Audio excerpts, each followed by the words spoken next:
Assalamualaikum dan selamat sejahtera saya ucapkan kepada doktor dan rakan-rakan seperjuangan. Saya Tengku Muhammad Firdaus bin Tengku Awan bernombor matrik 157021 dan rakan-rakan pembentangan saya iaitu Muhammad Farhan Fakhruddin bin Rosli dengan nombor matrik 157821 dan Muhammad Haziq Muhaimin bin Muhammad Yusri dengan nombor matrik 157484. Hari ini kami dari kumpulan 6 akan mengendalikan pembentangan di bawah tajuk Pendidikan dan Perkembangan Sumber Manusia. Baiklah, sebelum kita pergi jauh mendalami tajuk pada hari ini, eloklah jika kita mengingati kembali pendidikan pada zaman sebelum kemerdekaan agar dapat menjadi pembakar semangat pada kita untuk terus belajar sehingga berjaya. Okey, seperti yang telah kita pelajari dalam pembelajaran yang lepas, bahawa dasar pendidikan di Malaysia ketika zaman pemerintahan British adalah hanya bertujuan untuk menjadikan anak Melayu sebagai petani dan nelayan yang lebih baik daripada ibu bapa mereka sahaja. Namun, apabila negara telah mencapai kemerdekaan, dasar pendidikan kebangsaan turut berkembang. Dasar pendidikan kebangsaan yang termaktub dalam Akta Pelajaran 1961 telah menitik beratkan aspek perpaduan dan penghasilan tenaga kerja. Untuk pengetahuan semua, matlamat pendidikan berbeza berdasarkan aspek, iaitu dari aspek falsafah. Matlamat pendidikan adalah untuk membentuk manusia yang seimbang dari segi jasmani, emosi, rohani dan juga intelek yang dapat kita ringkaskan kepada perkataan Jerry. Dari aspek politik dan sosial pula, matlamat pendidikan adalah untuk membentuk manusia untuk kesejahteraan masyarakat yang lain. Matlamat pendidikan adalah untuk mewujudkan individu yang dapat memberi sumbangan kepada masyarakat yang lain. Dari aspek ekonomi pula, matlamat pendidikan adalah untuk menghasilkan, untuk melahirkan individu yang mempunyai kemahiran mental dan manipulatif, iaitu individu yang dapat berfikir secara kreatif dan produktif dalam segala perkara. Dasar pendidikan kebangsaan pula adalah bertujuan untuk melahirkan bangsa yang taat setia, bersatu padu, berilmu, berakhlak dan juga berketerampilan. Selain itu, dasar pendidikan kebangsaan juga bertujuan untuk menyediakan sumber tenaga manusia yang berkualiti untuk sesuatu perkara. Seterusnya, dasar pendidikan kebangsaan juga menyediakan peluang pendidikan kepada semua masyarakat tanpa mengira jantina, umur, kaum dan juga agama. Seterusnya, pembangunan sumber manusia. Namun, apakah maksud sumber manusia ini? Sumber manusia adalah sumber tenaga buruh yang merujuk kepada penduduk yang berumur dalam lingkungan 15 hingga 64 tahun yang sedang bekerja dan aktif dalam mencari pekerjaan, namun tidak termasuk pelajar, suri rumah dan juga pesara. Sumber manusia merupakan aset sesebuah negara yang dapat diukur berdasarkan kuantiti dan kualitinya. Jika sesebuah negara mempunyai sumber manusia yang berkualiti dalam kuantiti yang banyak, maka pembangunan negara tersebut akan menjadi lebih pesat daripada negara yang lain. Sekarang kita telah mengetahui sumber manusia. Namun, apakah maksud perkembangan sumber manusia pula? Perkembangan sumber manusia adalah satu usaha untuk melatih dan membimbing manusia di dalam sesebuah organisasi. Ia bertujuan untuk mencapai tahap kecekapan, kepakaran serta mempunyai kemahiran bagi disumbangkan kepada organisasi itu semula. Sumber manusia tersebut dilatih untuk menjadi lebih mahir dan kepakarannya akan disumbangkan kepada organisasi yang melatihnya itu. Seterusnya, peranan pendidikan sekarang. Peranan pendidikan sekarang sangat berbeza dengan peranan pendidikan sebelum zaman kemerdekaan, iaitu pada zaman sebelum kemerdekaan, pendidikan adalah bertujuan untuk mendidik dan melatih individu agar menjadi lebih baik daripada ibu bapa mereka sahaja. Namun, peranan pendidikan sekarang pula adalah untuk melahirkan tenaga kerja yang profesional, mahir dan separuh mahir. Contohnya, profesional adalah belajar dari pusat pengajian kemahiran tinggi dan pelajar-pelajar PhD. Mahir pula adalah pelajar daripada SPM sehingga pelajar master, dan separuh mahir pula adalah pelajar daripada UPSR, PT3 dan pelajar yang tidak bersekolah. Seterusnya adalah peranan pendidikan juga adalah untuk melahir pakar penyelidik, iaitu R&D. Namun apakah kepentingan melahirkan pakar penyelidik ini? Okey, ia penting untuk menjalankan kajian bagi menghasilkan penemuan baharu dan inovasi yang baharu yang dapat membangunkan individu, masyarakat dan juga negara. Itulah kepentingan melahirkan pakar penyelidik pada masa sekarang. Seterusnya adalah peranan pendidikan adalah untuk melahirkan mobiliti tenaga kerja dan membentuk masyarakat yang berteknologi tinggi, iaitu masyarakat yang tidak buta IT dan mampu memanfaatkan kemudahan teknologi selaras dengan perkembangan teknologi pada hari ini. Di samping itu, peranan pendidikan sekarang adalah untuk mengimbangi sosial ekonomi antara kaum. Seperti yang telah diketahui, sebelum kemerdekaan, wujudnya ketidakseimbangan antara kaum. Contohnya, dari segi ekonomi, kaum Cina banyak monopoli perniagaan dan pelombongan, kaum Melayu banyak monopoli dalam bidang pertanian, dan kaum India banyak monopoli dalam bidang perladangan seperti perladangan getah. Oleh itu, pendidikan sekarang sangat berperanan bagi mengimbangi sosial ekonomi antara kaum ini agar lebih seimbang pada masa kini dan pada masa hadapan. Seterusnya, Industri 4.0. Apa kena mengena Industri 4.0 dengan perkembangan sumber manusia? Okey, jika berlakunya perkembangan sumber manusia, maka berlakulah juga perkembangan industri kita pada hari ini. Ini kerana perkembangan manusia adalah untuk meningkatkan kualiti, dan apabila sumber manusia itu dapat berfikir dengan kreatif, maka perkembangan industri akan juga berlaku dengan efektif.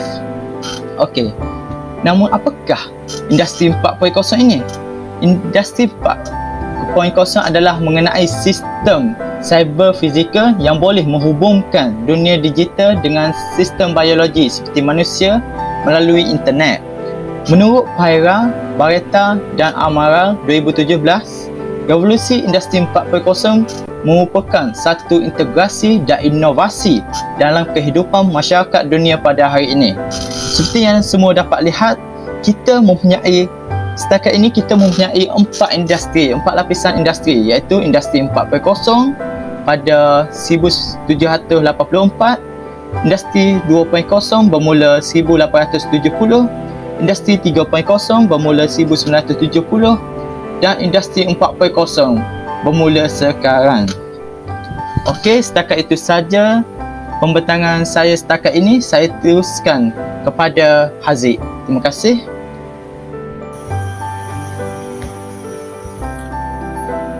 Terima kasih kepada Saudara Firdaus. Nama saya Muhammad Aziz Muhammad bin Muhammad Yusri akan menyambung perbincangan mengenai ciri-ciri sumber manusia yang berkualiti. Terdapat beberapa ciri-ciri sumber manusia yang berkualiti. Antaranya ialah mempunyai tahap pendidikan yang baik. Tahap pendidikan yang baik dapat mengisi kekosongan pekerjaan di masa hadapan. Ianya juga dapat meningkatkan ekonomi individu dan juga negara. Penduduk yang mempunyai tahap pendidikan yang rendah tidak mampu untuk mengembangkan negara. Seterusnya ialah tahap kesihatan yang baik. Tahap kesihatan individu penting untuk mengekalkan produktivitinya dalam membangunkan negara. kadar kematian tinggi dan jangka hayat yang rendah mengabarkan tahap kesihatan negara yang rendah, dan begitulah sebaliknya. Mempunyai kemahiran dan kepekaran, iaitu penduduk dapat menguasai teknologi maklumat, komunikasi dan kemahiran berbahasa dengan baik. Kebanyakan sektor kini menggunakan teknologi seiring dengan pembangunan teknologi di era revolusi industri 4.0, termasuklah sektor pendidikan itu sendiri. Akhir sekali ialah budaya dan sosio budaya penduduk yang baik. Sikap budaya penduduk yang rajin bekerja menyumbang kepada pembangunan negara. Perkembangan individu yang positif dapat membantu negara untuk membangun, terutamanya dalam sektor ekonomi dan pendidikan.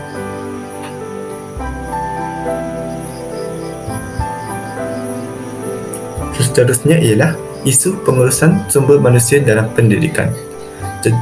Terdapat beberapa isu dalam pengurusan sumber manusia dalam pendidikan. Antaranya ialah ketidakseimbangan gender, globalisasi pendidikan, kepimpinan, jaminan kualiti pendidikan, tekanan kerja, gangguan seksual, pengangkutan dan pemilihan staf, latihan dan pembangunan staf, pembangunan kerjaya, teknologi dalam pendidikan, peperiksaan versus pendidikan, etika dan integriti, dan akhir sekali ialah penilaian prestasi. Itu sahaja daripada saya. Seterusnya kita pergi kepada Saudara Farhan. Kepentingan pembangunan sumber manusia dalam pendidikan. Okey, terdapat 4 kepentingan pembangunan sumber manusia dalam pendidikan. Okey, yang pertama, matlamat organisasi tercapai. Organisasi itu merangkumi sekolah, IPG, kolej atau universiti. Yang kedua, mewujudkan mobiliti dalaman bagi sesebuah organisasi. Yang ketiga, mewujudkan satu kepuasan dalam sesebuah organisasi. Dan yang kelima, kebajikan semua ahlinya terjaga. Kepentingan pembangunan sumber manusia dalam pendidikan yang pertama ialah matlamat organisasi tercapai. Pembangunan sumber manusia yang dilaksanakan oleh sesebuah institusi pendidikan terhadap pekerja mereka membolehkan matlamat institusi tersebut dapat dicapai. Contohnya, latihan seperti kursus yang diberikan kepada guru untuk meningkatkan prestasi kerja secara tidak langsung juga dapat meningkatkan prestasi para pelajar mereka dalam bidang akademik. Matlamat sesebuah institusi pendidikan banyak bergantung kepada prestasi akademik pelajar. Prestasi pelajar yang semakin meningkat membolehkan misi dan visi sesebuah sekolah atau institusi pendidikan dapat dicapai dengan jayanya. Oleh itu, setiap institusi pendidikan perlu memberi latihan yang secukupnya kepada tenaga pengajar mereka agar matlamat untuk meningkatkan prestasi para pelajar dapat dicapai. Selain itu, kepentingan pembangunan sumber manusia dalam pendidikan ialah dapat meningkatkan mobiliti dalaman sesebuah organisasi. Pembangunan sumber manusia mampu meningkatkan mobiliti dalaman antara guru dengan guru dan hubungan antara guru menjadi semakin akrab. Hubungan yang akrab membolehkan guru bekerjasama antara satu sama lain bagi memastikan visi dan misi sekolah tercapai. Selain daripada hubungan guru dengan guru, hubungan antara guru dengan murid juga menjadi semakin erat. Keadaan ini dapat mewujudkan budaya penyayang di sekolah. Pembangunan sumber manusia dalam bidang pendidikan mampu mewujudkan satu kepuasan dalam sesebuah organisasi. Pembangunan sumber manusia di sekolah mampu melahirkan kepuasan antara guru dengan guru, pelajar dengan guru, pelajar dengan pelajar, majikan dengan pekerja dan ibu bapa dengan sekolah. Keadaan ini mampu meningkatkan prestasi kerja para tenaga pengajar dan seterusnya visi, misi serta objektif untuk melahirkan pelajar yang cemerlang oleh sesebuah institusi pendidikan dapat dicapai. Okey, sekali kepentingan pembangunan sumber manusia terhadap pendidikan ialah membolehkan kebajikan semua warga sekolah terjaga. Contohnya kebajikan guru terjaga, kebajikan murid terjaga, kebajikan staf sokongan pun terjaga. Kebajikan guru contohnya guru diberi peluang kemudahan yang mencukupi untuk melaksanakan sistem PDPR terhadap murid mereka. Kebajikan murid terjaga tu dari segi peralatan, kemudahan, infrastruktur pendidikan, komputer yang mencukupi untuk murid belajar. Kebajikan staf sokongan tu contohnya sebagai cleaner mempunyai peralatan yang cukup untuk melakukan tugasan. Itu semua adalah satu kebajikan. Okey, kebajikan yang mencukupi dalam semua warga sekolah membolehkan visi objektif sekolah dapat dicapai dengan jaya dan cemerlang. Baiklah, saya akan meneruskan pembentangan dengan kebaikan revolusi industri 4.0. Kebaikan revolusi industri 4.0 adalah dapat meningkatkan produktiviti. Contohnya, industri 4.0 membolehkan seseorang atau satu pihak membuat penyelidikan bagi meningkatkan produktiviti barangan mereka. Selain itu, revolusi 4.0 dapat mengurangkan kos operasi. Dengan industri 4.0 ini, sesuatu pihak tidak perlu lagi mengeluarkan kos operasi yang banyak. Contohnya untuk promosi. Mereka boleh menjalankan promosi secara atas talian di platform yang mendapat perhatian ramai seperti TikTok dan Instagram. Seterusnya, kebaikannya adalah meningkatkan hasil pendapatan. Hal ini kerana dengan pelaksanaan industri 4.0, pelbagai pekerjaan sampingan secara dalam talian dapat dilakukan bila-bila masa sahaja, termasuklah dapat dilakukan semasa waktu bekerja atau waktu rehat. Seterusnya adalah disebabkan itu, industri 4.0 juga dapat meningkatkan kapasiti inovasi dan keupayaan serta meningkatkan bilangan pekerja yang berkemahiran. Para pekerja dapat mencari idea dan meningkatkan kemahiran mereka melalui video-video di dalam talian atau sesuatu siaran dalam talian. Kebaikan 4.0 kepada pendidikan pula ialah guru boleh berkongsi maklumat dengan mudah dan berkesan. Contohnya, dalam menghadapi norma baru kini, guru dapat menyebarkan bahan pengajaran dengan mudah dan berkesan walaupun tidak bersemuka dengan pelajar.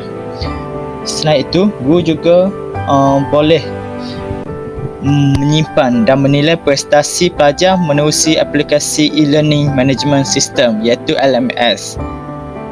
Contohnya, penggunaan e-learning yang universiti kita gunakan bagi memudahkan pensyarah menghantar tugasan dan bahan pembelajaran serta menilai tugasan para pelajar. Seterusnya, dengan pelaksanaan industri 4.0 juga, suasana pembelajaran akan menjadi lebih ceria dan bermakna buat pelajar. Guru dapat menggunakan kaedah belajar seperti menggunakan animasi dalam internet dan sebagainya yang dirasakan dapat menarik perhatian pelajar. Dengan ini, para pelajar akan lebih tertarik untuk belajar dan dapat belajar dengan lebih berkesan. Okey, itu saja daripada saya. Saya teruskan kepada saudara Haziq. Terima kasih. Terima kasih kepada saudara Firdaus. Sesuatu yang baik mesti ada buruknya. Seperti sama juga dengan revolusi industri. Terdapat beberapa kesan revolusi industri 4.0 terhadap sumber manusia. Kesan negatif ini akan melibatkan beberapa sektor, iaitu sektor pendidikan, sektor ekonomi dan sektor sosial. Dalam bidang pendidikan, revolusi industri 4.0 akan melahirkan pelajar yang malas kerana mereka terlalu bergantung kepada teknologi itu sendiri. Sebagai contoh, pelajar akan sering menggunakan jalan pintas untuk melakukan kerja rumah menggunakan teknologi, iaitu meniru dalam melakukan kerja rumah menggunakan teknologi internet. Terusnya ialah pelajar akan mempunyai masalah keuangan kerana teknologi kini memerlukan kos yang tinggi, terutamanya pelajar-pelajar golongan bawah dan golongan pedalaman. Pelajar juga mudah hilang fokus dalam pembelajaran kerana diganggu oleh teknologi kini seperti telefon pintar. Seterusnya ialah dalam sektor ekonomi. Jumlah penganggur akan meningkat kerana tenaga kerja manusia diganti oleh teknologi canggih seperti robot dan mesin. Hal ini sebagai contoh, hal ini dapat dilihat di negara maju seperti Dubai yang sepenuhnya menggunakan mesin di kedai makan sebagai pengganti manusia yang digunakan sebagai pelayan. Golongan menengah rendah akan paling terjejas kerana mereka tidak lagi diperlukan dalam sektor ekonomi ini. Golongan rendah masih lagi diperlukan kerana mereka sukar diganti oleh teknologi ini seperti perkhidmatan tukang cuci. Seterusnya ialah dalam sektor sosial. Keselamatan rakyat akan terjejas kerana maklumat peribadi mereka lebih mudah diakses oleh penjenayah cyber. Seterusnya, ini juga akan meningkatkan lagi jurang pendapatan antara golongan rendah dan golongan atas. Langkah untuk mengatasi kesan negatif perkembangan revolusi perindustrian 4.0 terhadap sumber manusia. Langkah untuk mengatasi kesan negatif perkembangan revolusi 4.0 terhadap sumber manusia ialah dengan meningkatkan kemahiran tenaga sumber manusia. Perubahan yang berlaku akibat daripada fenomena industri 4.0 memerlukan sumber manusia yang berpengetahuan serta berkemahiran tinggi. Hal ini bertujuan untuk memastikan daya saing dapat diperkasakan. Pengabaian aspek latihan dan pembangunan sumber manusia serta kurangnya kesedaran mengenai kepentingannya boleh menyebabkan sesebuah organisasi bakal berdepan dengan cabaran yang hebat untuk menangani masalah atau cabaran revolusi perindustrian 4.0. Antara cabarannya ialah penyusutan moral dan motivasi, peningkatan pusing ganti pekerja dan masalah ketidakpuasan kerja. Semua ini akan menyukarkan pihak pengurusan organisasi dalam melaksanakan strateginya untuk melaksanakan perubahan yang berkesan. Selain itu, latihan secara berterusan perlu diberikan kepada sumber manusia agar kemahiran mereka dapat dipertingkatkan. Contohnya, kemahiran dalam mengendalikan robot, kemahiran dalam mengendalikan teknologi moden dan canggih dan sebagainya. Pekerja yang mempunyai kemahiran yang tinggi membolehkan sesebuah organisasi atau syarikat tersebut berdaya saing dengan syarikat-syarikat yang lain di peringkat nasional maupun antarabangsa. Itu langkah yang boleh diambil untuk mengatasi kesan negatif perkembangan revolusi perindustrian 4.0 terhadap sumber manusia ialah melalui tuntutan organisasi atau dengan kata lainnya peranan sesebuah organisasi itu. Setiap organisasi perlu bersedia untuk mendepani cabaran bagi menghadapi revolusi perindustrian 4.0. Contohnya, mereka perlu bersedia dari segi teknologi dan tenaga kerja yang mahir dan pakar dalam sesebuah bidang. Organisasi juga perlu melakukan perubahan ke arah revolusi 4.0 atau 4.0 secara berperingkat dan bukanlah bertindak secara drastik. Keadaan ini bagi memastikan sumber tenaga manusia mereka dapat mempelajari dan meningkatkan penguasaan mereka dengan sebaik mungkin dan tidak terburu-buru seperti keadaan memaksa.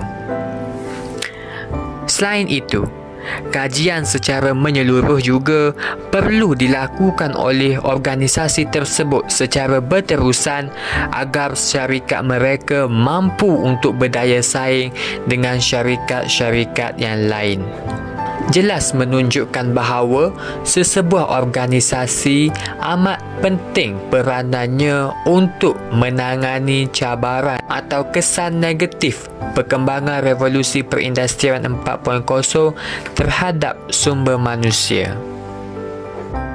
Akhir sekali, peranan pihak kerajaan merupakan salah satu daripada langkah untuk mengatasi kesan negatif daripada perkembangan revolusi perindustrian 4.0 terhadap sumber manusia. Pihak kerajaan telah menggubal dasar khas berkaitan dengan sumber manusia dalam mendepani cabaran revolusi 4.0 negara. Dasar 4IR negara telah digubal dengan menggunakan pendekatan yang berpaksikan kemanusiaan supaya rakyat dapat memanfaatkan teknologi selain daripada mengekalkan nilai kemanusiaan, sosial dan warisan budaya yang selaras dengan matlamat Wawasan Kemakmuran Bersama 2030. Selain itu, kerajaan juga perlu sentiasa membantu organisasi dalam menghadapi perkembangan revolusi perindustrian 4.0. Contohnya, pihak kerajaan telah memberi bantuan pinjaman kepada syarikat untuk melakukan perubahan dalam organisasi mereka bagi menghadapi perkembangan revolusi perindustrian 4.0. Pihak kerajaan juga memberi latihan untuk meningkatkan kemahiran sumber tenaga negara dan sebagainya. Jelaslah bahawa peranan pihak kerajaan amat penting bagi mengurangkan atau menangani kesan negatif perkembangan revolusi 4.0 terhadap sumber tenaga negara.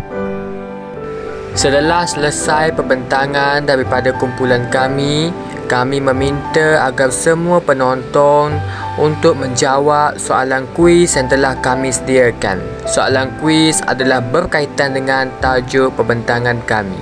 Semoga pembentangan ini dapat menambahkan ilmu pengetahuan kita dan dapat mengaplikasikan ilmu ini dalam kehidupan seharian. Sememangnya bidang pendidikan dan pembangunan sumber manusia mempunyai berkaitan. Sekian, terima kasih.